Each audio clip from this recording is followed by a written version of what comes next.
एक बार की बात है कि राजस्थान के एक गांव मानिकपुर में गजोधर नाम का एक आदमी रहता था। गजोधर बहुत ही धनी आदमी था, पर उसकी दो बुरी आदत भी थी कि वह बहुत लालची था और बहुत शराब पीता था। इतना धन वह बिना शराब एक दिन भी नहीं रह पाता था।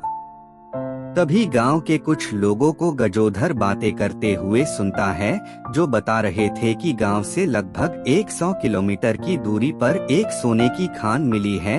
यह बात सुनकर गजोधर के मन में एक बात आती है कि क्यों न उस सोने की खान को अपने कब्जे में कर लिया जाए।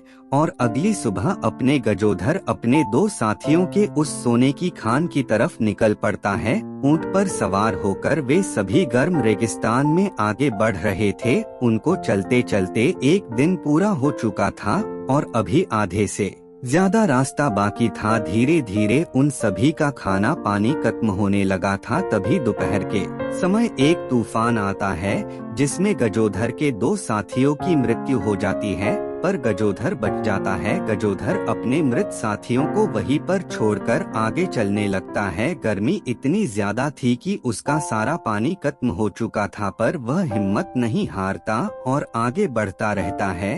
और कुछ ही समय बाद भूख और प्यास के कारण उसके ऊंट की मृत्यु हो जाती है। अब वह पैदल चलने का फैसला लेता है, पर गर्मी और प्यास के कारण उसमें चलने तक की हिम्मत नहीं बची थी, पर वह अपने सफर पर चलता रहता है।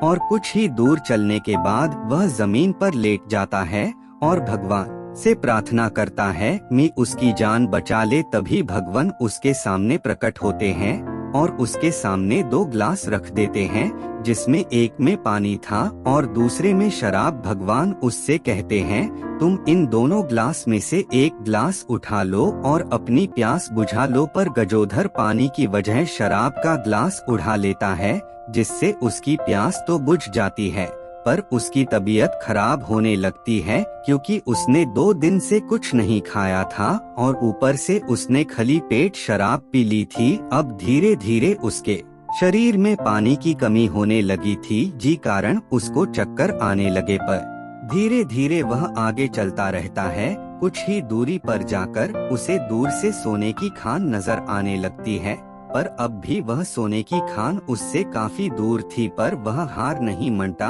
और लड़खड़ाते पैरों के साथ आगे बढ़ता है। पर गजोधर इतना कमजोर हो चुका था कि उसके अंदर ताकत नहीं बची थी। पर जैसे तैसे गजोधर उस सोने की खान तक पहुंच जाता है और खुशी के कारण हंसने लगता है। पर उसे जब पता चलता है कि उसे घर वापस भी जाना है और उसके पास जो खाना और पानी था वो नहीं है, जिससे वह चिंता में पड़ जाता है। उसके शरीर में इतनी ताकत भी नहीं बची थी कि वह खड़ा होकर चल सके। गजोधर कई बार खड़ा होकर चलने का प्रयास करते हैं, पर वह असफल रहता है और अंत में प्यास और भूख के कारण उसकी मृत्यु हो जाती है। हमें इस कहानी से यह सीख मिलती है कि कभी कभी इंसानों का लालच इस प्रकार उस पर हावी हो जाता है कि वही लालच उसकी मृत्यु का कारण बनता है।